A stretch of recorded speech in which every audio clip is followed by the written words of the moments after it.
এই যে ভাই মানে না আপনাকে বলছে তরুণদের নিয়ে কি প্ল্যান আছে, আপনি তো আবারও আগে দেখেছেন we have a specific plan. না উনি তো ওই প্রশ্ন করে না। না আমি এটাই বলতেছিলাম যে আপনারা যে এই যে 5 আগস্ট পরবর্তী সময়, ভাই আমি আপনাকে বলি 5 আগস্ট পরবর্তী সময় তরুণদেরকে টানার জন্য আপনাদের প্ল্যানটা কি এবার?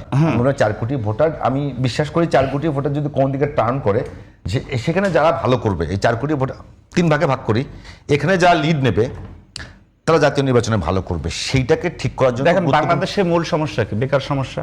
বাংলাদেশে কত লক্ষ মাস্টার্স ডিগ্রি হোল্ডার আছে যারা বেকার আছে, বাংলাদেশে কত শিক্ষিত মানুষ বেকার আছে, 4,71,00,000 মতো যুবক আছে যারা এবার ভোটার, অধিকাংশই বেকার। তাদেরকে নিয়ে বিএনপির স্পেসিফিক পরিকল্পনা আছে। বিএনপি এদেরকে কিভাবে কর্মসংস্থানের দিকে নিয়ে যাওয়া যায় সেই স্পেসিফিক পরিকল্পনা করা আছে। তারেক রহমান যে বলছে I have a plan for the country for the people, সেটা তো না বুঝে বলে না, সেই প্ল্যানটা তো আমরা দেখাচ্ছি। সেটা কি প্ল্যান নিয়ে শোনেন, বিএনপি একমাত্র দল, এটা তো ওনারা শুধু বলবে যে আমরা তরুণদের জন্য এগুলি করতেছি। 5 আগস্টের পরে আপনার তারুণ্যের রাজনৈতিক অধিকার প্রতিষ্ঠার সমাবেশ বিএনপি করেছে, তারুণ্যের রাজনৈতিক অধিকার কর্মশালা বিএনপি করেছে শুধু তরুণদেরকে নিয়ে। সেইখানে বিএনপির যারা সিনিয়র নেতৃবৃন্দ তারা অডিয়েন্সে ছিল, তরুণরা মঞ্চে বসেছে। আপনারা কভার করছেন না, খুলনা ঢাকায় তরুণরা মঞ্চে বসেছে, তরুণরা প্রশ্ন করেছে যে আপনি যদি রাষ্ট্র ক্ষমতা আসতে চান তাহলে কি করবেন। So we have a plan এই ইয়াং জেনারেশনের জন্য। এগুলি তো অবশ্যই এগুলি প্ল্যান আছে যে রাষ্ট্র ক্ষমতা আসলে বিএনপি তরুণদের জন্য কি কি করবে স্পেসিফিক সেই প্ল্যান। আপনি আপনার মতো করে বলতে পারেন ভাই। আসলে আমাদের বাংলাদেশ এমন একটা জায়গায় আছে, বাংলাদেশে বর্তমানে অন্যতম একটা বড় সমস্যা হচ্ছে দুর্নীতি।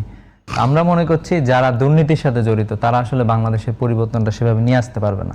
কারণ দেখেন, কারণ বাজারে শুধুমাত্র কিছুক্ষণের জন্য চাঁদাবাজদের বিরুদ্ধে ব্যবসায়ীরা নেমেছিল, আমরা কিন্তু দেখেছি যে অধিকাংশ পণ্যের দাম কমে গিয়েছিল সেখানে।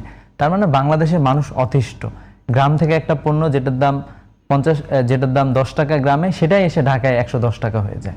তো এটা হচ্ছে চাঁদাবাজি এবং মধ্যস্বত্বভোগীদের যে একটা দৌরাত্ম্য, সেটা আমরা দেখতে পারি, এবং এরা আসলে বিভিন্ন রাজনৈতিক দলের ছত্রছায়ায় আছে। তো এই পরিবর্তনটা আমরা চাই যে এই দুর্নীতিটা যাতে ঠিক হয়ে যায়। এরপরে যেটা চাই সেটা হচ্ছে যে শিক্ষার জায়গাটা ইসলামী ছাত্র শিবির পরিবর্তন চায়। অলরেডি ইসলামী ছাত্র শিবির তার প্রস্তাবনা দিয়েছে যে শিক্ষার ক্ষেত্রে কি কি পরিবর্তন দরকার। আমরা যেটা অ্যাড্রেস করতে চাই যে আমাদের শিক্ষা ব্যবস্থা ব্যর্থ হয়েছে, কারণ এই শিক্ষা ব্যবস্থা একটা সুন্দর নৈতিকতা সম্পন্ন মানুষও তৈরি করতে পারে না, আবার একটা স্কিল মানুষও তৈরি করতে পারে না। এই জন্য ইসলামী ছাত্র শিবির স্পেসিফিক শিক্ষা প্রস্তাবনা দিয়েছে যে আমরা আমাদের তরুণদেরকে কিভাবে কাজে লাগাতে পারি। বিএনপি যেমন অনেক ধরনের কথা বলছে যে টাটা ইত্যাদি দেয়া অনেক কিছু, কিন্তু আমরা বলছি তাদেরকে আমরা স্কিল করে নিয়ে আসবো। আমরা পরিবর্তনের পক্ষে। এবং আপনার দুটো জায়গায় পছন্দ হয়েছে, আমি বলি যে আপনারা হয়তো আপনার নির্দিষ্ট প্রস্তাবনা আছে, ধরেন জি জি ইসলামী ছাত্র শিবিরের প্রস্তাবনা আছে যে আপনারা একদিকে দক্ষ করবেন, নৈতিক মানুষ তৈরি করবেন। কোনো কারণে জামাত ইসলাম ক্ষমতায় না আসলে বিএনপি যদি আপনাদের কাছ থেকে সেই এটা চায়, সহযোগিতা চায়, করবেন? অবশ্যই আমরা যে কাউকে সহযোগিতা করতে প্রস্তুত।